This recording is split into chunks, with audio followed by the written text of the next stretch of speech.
찬송가 86장입니다.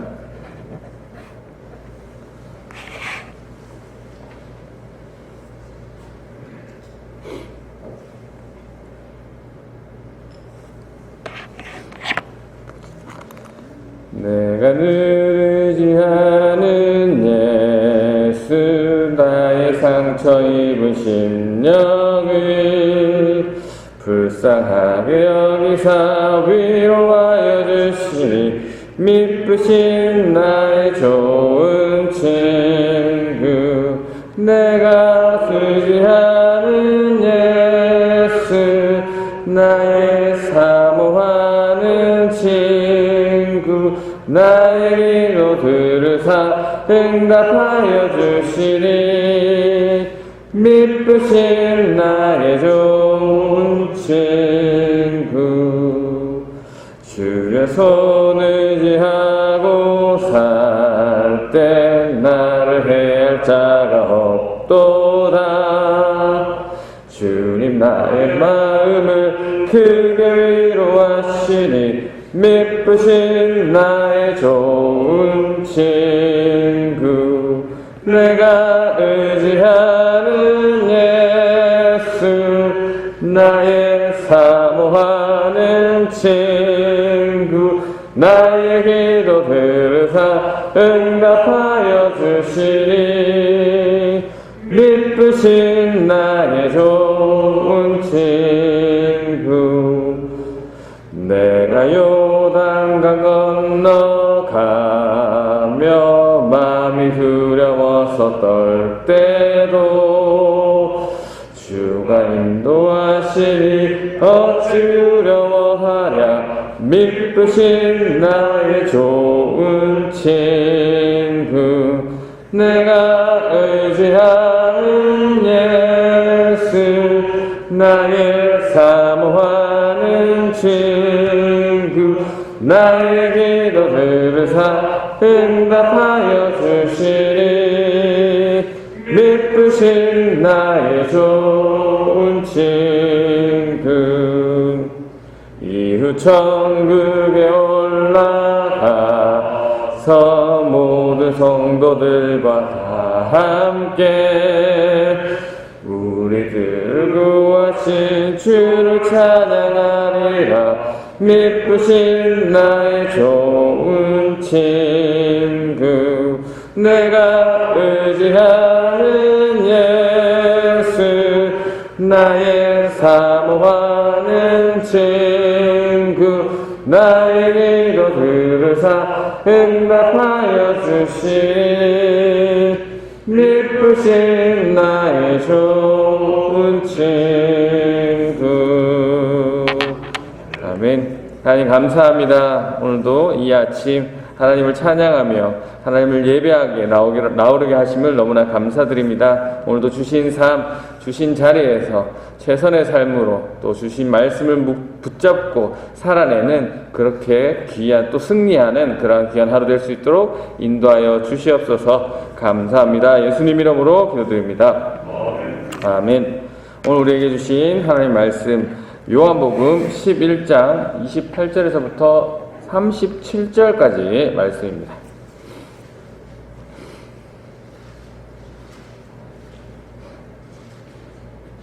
요한복음 11장 28절에서부터 37절까지 말씀입니다.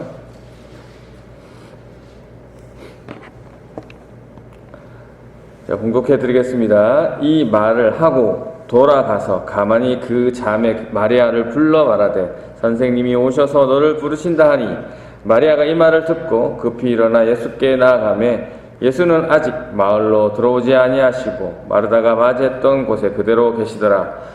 마리아와 함께 집에 있어 위로하던 유대인들은 그가 급히 일어나가는 것을 보고 곡하러 무덤에 가는 줄로 생각하고 따라가더니, 마리아가 예수 계신 곳에 가서 배웠고 그 발 앞에 엎드려 이르되, 주께서 여기 계셨더라면 내 오라버니가 죽지 아니하였겠나이다 하더라. 예수께서 그가 우는 것과 또 함께 온 유대인들이 우는 것을 보시고 심령에 비통히 여기시고 불쌍히 여기사 이르시되, 그를 어디에 두었느냐? 이르되 주여 와서 보옵소서 하니 예수께서 눈물을 흘리시더라. 이에 유대인들이 말하되 보라 그를 얼마나 사랑하셨는가 하며 그 중에 어떤 이는 말하되 맹인의 눈을 뜨게 한 이 사람이 그 사람은 죽지 않게 할 수 없었더냐 하더라. 아멘. 오늘도 주신 본문을 통해서 하나님 뜻을 깨닫는 귀한 은혜의 시간 되시기를 바랍니다. 문맥을 봅니다. 예수님께서 이 나사로가 죽은 지 4일이 되어서야 베다니에 오셨습니다. 예수님이 오셨다는 소식을 들은 마르다는 예수님을 맞이하러 나왔고 이 마리아는 집에 계속 앉아 있습니다. 아마도 유대인들의 장례 관습에 따라서 방문객들의 조문 인사를 받기 위해서 이 마리아는 앉아 있었던 것 같고요. 주님을 만난 마르다는 이 주님이 계셨더라면 오빠 나사로가 죽지 않았을 것이라는 원망스러운 말을 하지만 지금이라도 예수님의 기도를 통해서라면 하나님의 선한 인도하심이 있을 수 있다라는 그 믿음의 고백을 합니다. 이에 예수님께서는 그 고백을 받아서 이 나사로가 다시 살아날 것이라고 이 지금의 개념으로 말씀하시지만 마르다는 이 말씀을 나사로가 마지막 때에 부활할 것으로 이해하는 모습입니다. 이에 예수님께서는 나는 부활이요 생명이니 나를 믿는 자는 죽어도 살겠고 무릇 살아서 나를 믿는 자는 영원히 죽지 아니할 것임을 말씀하시면서 예수님을 믿는다는 것은 죽어도 사는 것이고 영원히 죽지 않은 것임을 말씀해 주셨고 이에 마르다는 예수님은 하나님의 아들이시고 그리스도인 것을 믿는다라고 고백을 하면서도 예수님께서 죽은 나사로를 살릴 수 있다라는 생각을 전혀 하지 못하고 오늘 본문으로 이어지고 있습니다. 28절 말씀입니다. 이 말을 하고 돌아가서 가만히 그 자매 마리아를 불러 말하되 선생님이 오셔서 너를 부르신다 하니 마르다가 예수님의 말씀을 제대로 이해했다면 그리고 자신의 한 고백이 무엇인지 정확하게 알았더라면 예수님께 오빠를 살려달라고 이야기할 텐데 집에 가서 마리아를 부르는 모습입니다. 물론 예수님께서 시키셨겠지만 이때 마르다의 모습을 보니까 가만히 마리아를 부릅니다. 여기서 가만히라는 단어는 다른 사람들 몰래 비밀스럽게 라는 뜻입니다. 그래서 다른 사람이 알지 못하게 예수님이 너를 부르신다 라는 말을 전하고 있습니다. 이때 예수님을 선생님으로 표현하고 있는데 선생님이라고 한다고 해서 앞에 이제 마르다가 주님을 그리스도라고 고백하고 하나님 아들 고백했는데 왜 여기서는 선생님이냐 이렇게 생각하시는 분도 혹 잘못된 고백이지 않느냐 이렇게 얘기하시는 분도 있지만 그냥 이 두 자매 간에 예수님을 부르는 호칭이다. 친하게 부르는 친근한 표현이다. 이렇게 생각하시면 되고요. 예수님이 부르신다라는 말에 마리아는 어떠한 반응을 보입니까? 29절, 30절 말씀입니다. 마리아가 이 말을 듣고 급히 일어나 예수께 나아가매 예수는 아직 마을로 들어오지 아니하시고 마르다가 맞이했던 곳에 그대로 계시더라. 예수님께서는 이 슬픔을 당한 마리아에게 친히 먼저 가셔서 만나셔도 되는데 마르다랑 만났던 그 자리 그대로 계신 것도 그렇고 지금 마르다가 다른 사람들 모르게 은밀하게 마리아를 부르는 것도 그렇고 예수님께서는 나사로의 집을 방문해서 이 두 자매를 방문해서 이 자매들을 만나기를 약간 꺼려했던 모습입니다. 왜 그러신지는 정확하게 알 수 없으나 앞에 문맥을 보고 유추해 보면 이 유대인들이 지금 예수님을 잡아 죽이려고 했기 때문에 이 예수님은 아직 그때가 아니시기 때문에 좀 약간 은밀하게 이 자매들을 만나려고 했던 것 같습니다. 언니가 와서 이 귀에다가 귀에인지 모르겠지만 조용히 다른 사람 모르게 예수님이 기다린다고 하니까 지금 마리아는 어떤 모습을 보입니까? 급히 일어나서 벌떡 급히 일어나서 예수님을 만나러 갑니다. 마르다가 다른 사람 모르게 이야기를 했지만 급히 일어나는 이 마리아의 모습에 본의 아니게 다른 사람의 시선을 끌고 이 조문객들이 그 모습을 보고 어떤 반응을 보입니까? 31절입니다. 마리아와 함께 집에 있어 위로하던 유대인들이 그가 급히 일어나가는 것을 보고 곡하러 무덤에 가는 줄로 생각하고 따라갔더니 조문객들은 이 급히 나가는 마리아를 보고 마리아와 함께 무덤에 가서 이 오빠를 위해서 울어줘야겠다 하고 따라가고 있는 그런 상황입니다. 은밀히 만나고자 했던 계획은 실패했습니다. 이런 경우가 있죠. 의도와 다르게 본의 아니게 되는 경우들이 있습니다. 32절입니다. 마리아가 예수 계신 곳에 가서 배웠고 그 발 앞에 엎드려 이르되 주께서 여기 계셨더라면 내 오라버니가 죽지 아니하였겠나이다 하더라. 네, 마리아 역시 마르다처럼 원망 섞인 말로 주님만 여기 계셨더라면 우리 오빠가 죽지 않았을 텐데 라고 말하면서 예수님 발 앞에서 엎드려 울고 있습니다. 뭐 정말 예수님이 계셨더라면 나사로는 죽지 않았겠죠. 두 자매는 이 예수님께서 능히 자신의 오빠를 고쳐주실 것임을 분명히 굳게 믿고 있었기 때문에 이 오빠의 죽음이 더 억울했을 수도 있습니다. 그래서 주님이 이 야속하고 원망스러웠을 겁니다. 주님만 계셨더라면 반드시 죽지 않았을 텐데 그렇기 때문에 더 서러웠고 그런 모습이 있을 수 있습니다. 그래서 주님을 보자 엎드려서 울죠. 마리아를 따랐던 이 조명객들도 유대인들도 그 모습을 보고 함께 울고 있는 내용이 33절 말씀입니다. 예수께서 그가 우는 것과 또 함께 온 유대인들이 우는 것을 보시고 심령의 비통이 여기시고 불쌍히 여기사. 여기서 좀 난해한 단어들이 나오는데요. 이 서럽게 우는 마리아를 보시고 예수님께서는 심령의 비통해 하셨다라고 말씀하고 있습니다. 여기서 비통하다라고 번역된 단어의 뜻은 경고하다, 화내다 라는 뜻을 가지고 있습니다. 이 단어는 성경에서 5번 쓰였는데요. 이것 말고 이 38절에 보시면 통분이 여기다 라는 단어가 같은 단어고요. 그 다음에 마태복음에서 한번 쓰였는데 경고하다라는 의미로 한번 쓰였고, 마가복음에서도 경고하다라는 의미로 한번 쓰였고, 책망하다라는 의미로 사용 한번 되었습니다. 그렇다면 예수님께서는 지금 마리아가 울고 있는 모습, 그리고 유대인들이 우는 모습을 보고 화를 냈다라는 해석이 맞는데요. 왜 예수님께서는 마리아와 유대인들이 우는 것을 보시고 화를 냈을까요? 화가 나셨을까요? 관련해서는 여러 견해가 있습니다. 여러 견해가 있는데, 첫 번째로는 예수님이 마리아와 유대인들의 믿음 없음에 화가 나셨다라는 견해입니다. 마리아는 예수님을 자신의 병든 오빠를 능히 고칠 수 있는 하나님 아들이라고 고백하고 있으면서 믿음 없는 이 유대인들과 똑같이 서럽게 울고 있습니다.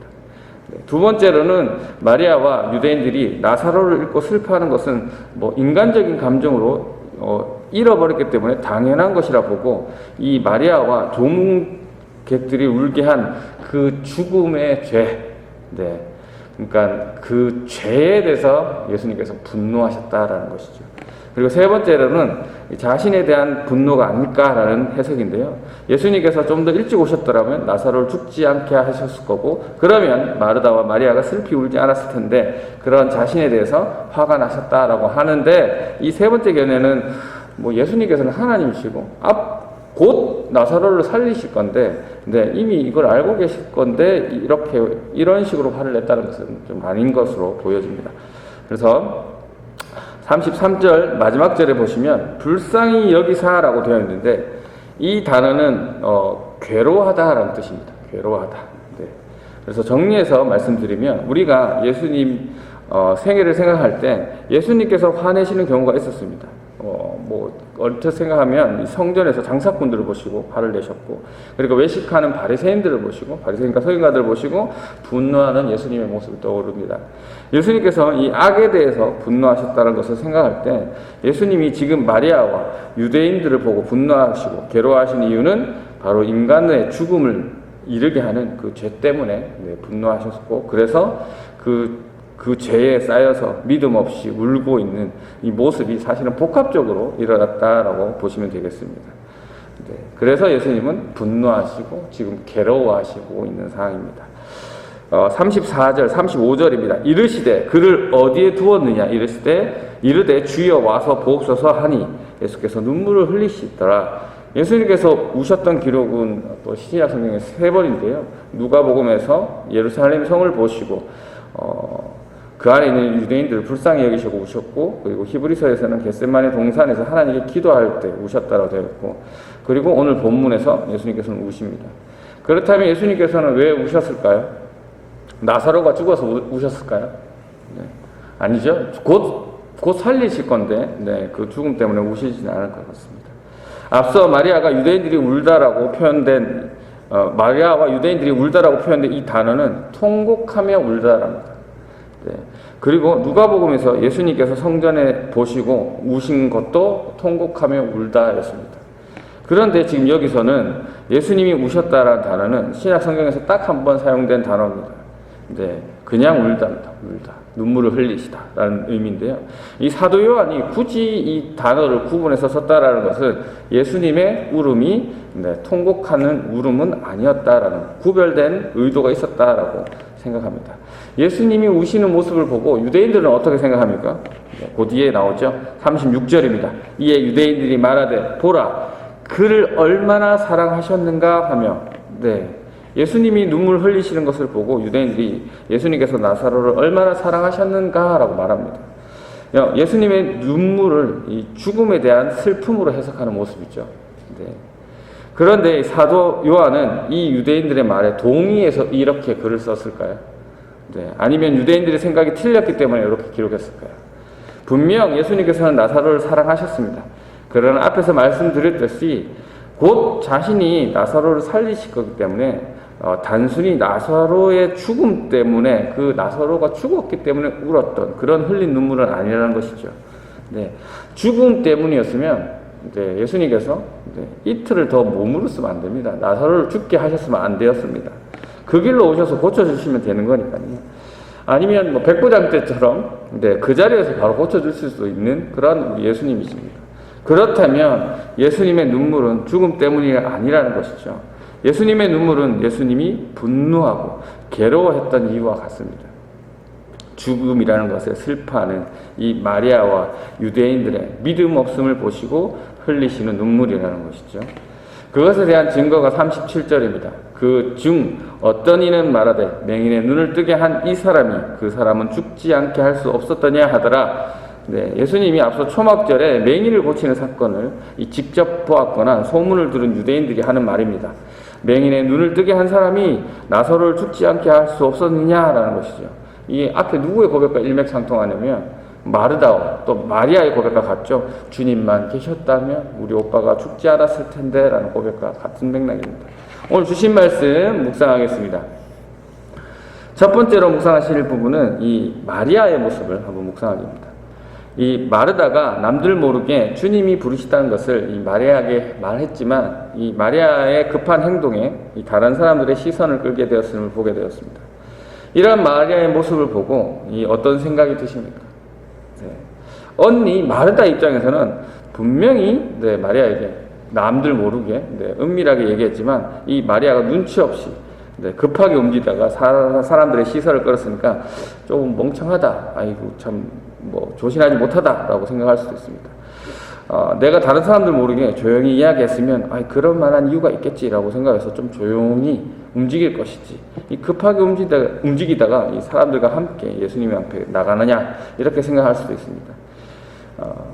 또 아니면 이 마리아 입장에서는 언니가 이제 예수님이 오셔서 부르신다고 하니까 예수님을 빨리 만나서 자신의 마음을 털어놓고 아니면 만나자마자 한 얘기처럼 예수님을 좀 원망하는 생각에, 아니면 또 혹 상중에 있으니까 좀 정신이 없어서 언니의 그런 모습을 다른 사람 몰래 이야기하는 것을 보았지만 그런 것을 미처 생각하지 못하고 급하게 움직이는 모습에서 본의 아니게 다른 사람의 시선을 끌고 함께 가는 모습이 있습니다. 여기서 마리아의 행동이 맞다 틀렸다라는 것을 이야기하는 것이 아니라 그럴 수 있다는 것을 포인트로 말하고 싶습니다. 마리아 입장에서 이 마리아에게 다른 사람들이 알지 못하게 비밀리에 나름 정확하게 이야기했다라고 해도 이 마리아가 이해 못할 수도 있습니다.